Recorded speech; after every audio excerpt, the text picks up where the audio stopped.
नमस्कार प्रिय दर्शकों को एक बार फिर आपका स्वागत है हमारे YouTube चैनल पर। आज की जो कहानी है, आज का जो प्रसंग है, बड़ा आज मैं आपको बताने जा रहे हैं। जो नारी जाति को मासिक धर्म होता है, इसी के बारे में बताने जा रहे हैं। प्रिय दर्शकों, एक श्राप के कारण नारी जाति को आज भी इस मासिक धर्म की पीड़ा को गुप्त रखना पड़ता है। वीडियो को पूरा देखिएगा ताकि आपको संपूर्ण जानकारी हासिल हो। नारी जाति को मिला ऐसा श्राप जिसको नारी जाति आज भी भुगत रही है। प्रिय दर्शकों, वीडियो शुरू करने से पहले जो लोग हमसे नए जुड़े हैं वह हमारे चैनल को सब्सक्राइब करें, बेल आइकन ऑन करें, अच्छे कमेंट किया करें ताकि हर आने वाले वीडियो का नोटिफिकेशन सबसे पहले आपको मिले और आप उसका फायदा उठा सके। शुरू करते हैं आज की प्यारी सी कहानी। यह प्यारा सा प्रसंग प्रिय दर्शकों, महाभारत में और रामायण काल में ऐसे बहुत से प्रलयकारी श्राप दिए गए थे जिनका असर आज भी मनुष्य पर दिखाई देता है। और प्रिय दर्शकों, ऐसे कुछ शराब नारी जाति को भी दिए गए थे जिनका असर आज कलयुग में भी नारी जाति पर दिखाई देता है। प्रिय दर्शकों, आज हम आपको बताने जा रहे हैं नारी जाति को भयंकर और पीड़ादायक जो श्राप मिला हुआ है।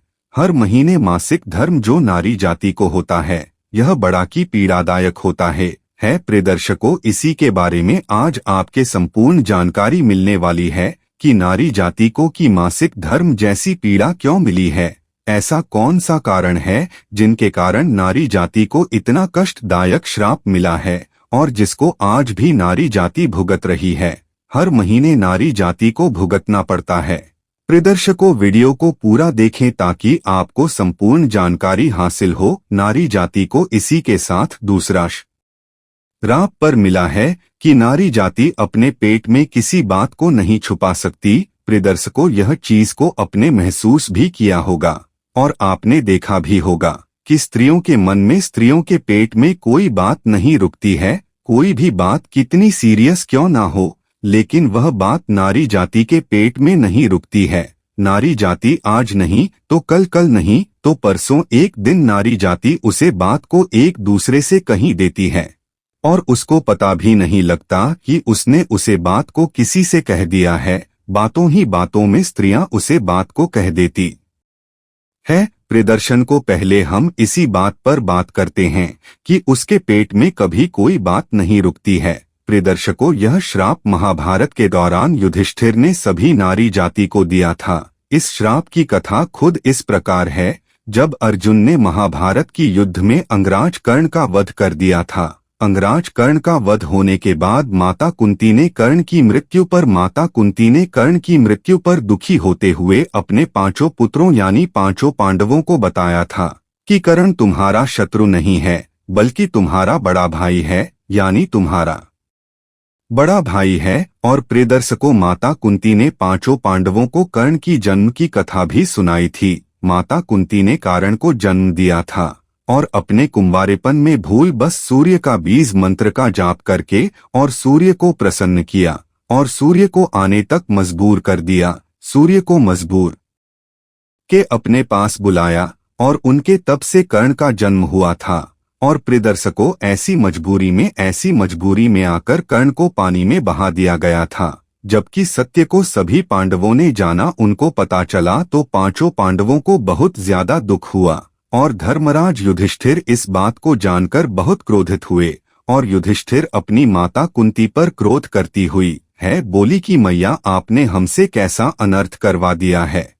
अगर आपने हमें यह भेद पहले बता दिया होता तो हम कभी भी अपने ज्येष्ठ भ्राता से युद्ध नहीं करते। और धर्मराज युधिष्ठिर अपनी माता पर क्रोधित करते हुए समस्त नारी जाति को एक श्राप दे दिया कि आज के बाद नारी जाति के मुख में, नारी जाति के पेट में कभी भी कोई बात नहीं छुपेगी। नारी जाति को भयंकर से भयंकर भी बात बता दी जाए तो उसको भी उगल देगी। इस तरह का श्राप युधिष्ठिर ने नारी जाति को दिया था। प्रिय दर्शकों, उसके बाद आज तक नारी जाति अपने पेट में किसी बात को नहीं छुपा सकती, चाहे वह बात विनाशकारी क्यों ना हो। लेकिन फिर भी नारी जाति उस बात को अपने पेट में नहीं छुपा पाती है। प्रिय दर्शकों, अब आता है दूसरा श्राप नारी जाति को भोगनी होगी, मासिक धर्म की पीड़ा।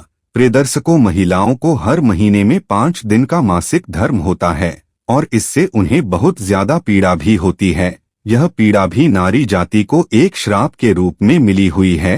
प्रियदर्शकों, भागवत पुराण के अनुसार इस श्राप की कथा कुछ इस प्रकार है। प्रियदर्शकों, एक बार देवताओं के गुरु बृहस्पति देवराज इंद्र से क्रोधित हो गए थे और इसी का लाभ उठाकर असुरों ने सभी पर आक्रमण कर दिया और इंद्र को अपना स्वर्ग छोड़कर भागना पड़ा। तभी इस समस्या का समाधान करते हुए ब्रह्मा जी ने देवराज इंद्र से कहा कि तुम्हें किसी ब्रह्मा ज्ञानी की सेवा करनी चाहिए जिससे तुम्हारा स्वर्ग तुम्हें वापस मिल सके। ब्रह्मा जी की आज्ञा का पालन करने के लिए देवराज इंद्र ने एक ब्रह्मा ज्ञानी की सेवा करना शुरू करती थी, लेकिन इस बात से इंद्रदेव बिल्कुल अनजान थे कि जिस ब्रह्मा ज्ञानी की वह पूजा कर रहे हैं उनकी माता एक असुर थी। उस ब्रह्मा ज्ञानी की माता के दिल में हमेशा असुरों के लिए हमदर्दी होती थी और देवताओं से बड़ी नफरत किया करती थी। प्रियदर्शकों, देवताओं की तमाम सामग्री, जो भी पूजा पाठ की देवताओं की जो सामग्री थी, वह सभी सामग्री असुरों को समर्पित हो रही थी, असुरों के पास जा रही थी। असुरों को जब देवराज इंद्र को इस बात का ज्ञान हुआ तो क्रोध में आ गए और क्रोध में आकर उस ब्रह्मा ज्ञानी की हत्या कर दी जिसकी वह सेवा करते थे। और प्रियदर्शकों, इसी की वजह से देवराज इंद्र पर ब्रह्मा हत्या का पाप चढ़ गया, जो कि एक असुर के रूप में देवराज इंद्र के पीछे पड़ गया था।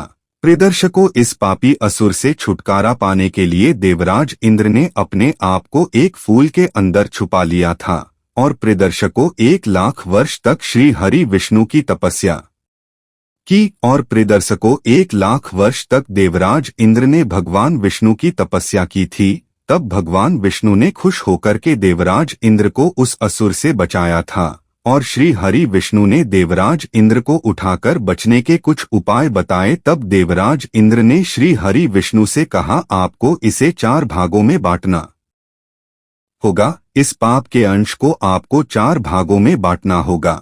पृथ्वी और स्त्री, इन चारों को कुछ अंश, इन चारों को अंश अंश मात्र में आपको बांटना। तब देवराज इंद्र ने इन चारों को बुलाकर इनसे रिक्वेस्ट की, तभी चारों राजी हो जाती है। पानी, पेड़, पृथ्वी और स्त्री चारों मान जाती है और अपने लिए एक एक वरदान मांगती है।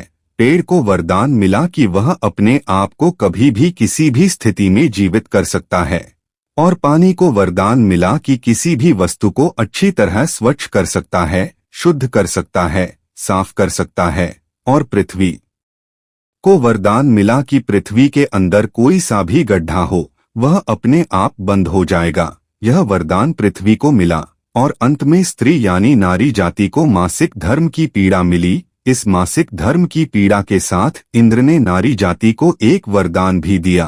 प्रियदर्शकों, इंद्र ने नारी जाति को यह वरदान दिया कि जब भी महिला, जब भी स्त्री, जब भी नारी जाति मर्दों के साथ शारीरिक संबंध बनाएंगे तो इसका आनंद उन्हें 2 गुना मिलेगा। एक ऐसा वरदान नारी जाति को मिला है। प्रियदर्शकों, इसी वजह से नारी जाति को हर महीने मासिक धर्म होता है। और प्रियदर्शकों, यह थी नारी जाति की मासिक धर्म की कुछ अनसुनी रहस्यमयी ही बातें, जिनकी वजह से नारी जाति को यह मासिक धर्म मिला है और यह अभी भी भुगत रहे हैं और अंत काल तक भुगतती रहेगी। प्रियदर्शकों, हम उम्मीद करते हैं कि आज का यह वीडियो आपको जरूर पसंद आया होगा और इस आप ढेर सारी प्रेरणाएं भी लेंगे। जी नमस्कार।